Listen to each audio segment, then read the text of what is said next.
রাধে রাধে বন্ধুরা। তো আজকে দেখো আমরা এসেছি নন্দভবনের ৮৪ খম্বা মন্দিরে।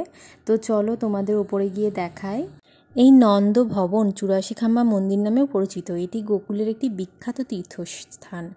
এই মন্দিরটি ৮৪টি স্তম্ভের ওপর অবস্থিত। মন্দিরের দেয়ালে ভগবান কৃষ্ণের শৈশবের বিভিন্ন বিনোদনের ছবি আঁকা হয়েছে।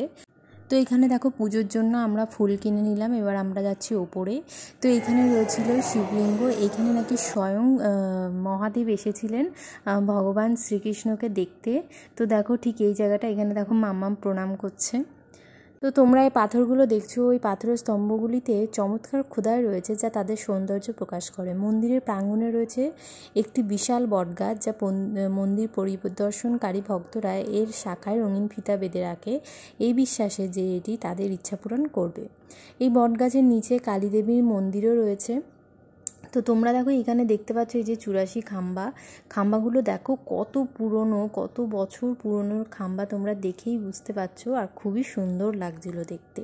তো এই গোকুলকে দেখো বৃহদবনও বলা হয়, কারণ এটি ব্রজের সমস্ত বনের মধ্যে বৃহত্তম। প্রকৃতপক্ষে এই বনের 3টি নাম রয়েছে: মহাবন, গোকুল এবং বৃহদবন। তো এখন দেখো আমরা চলে এসেছি বিশ্বব্রহ্মাণ্ড ঘাট, যেখানে যশোদা বাল্যক কৃষ্ণের মুখে সমগ্র বিশ্বব্রহ্মাণ্ড দেখেছিলেন।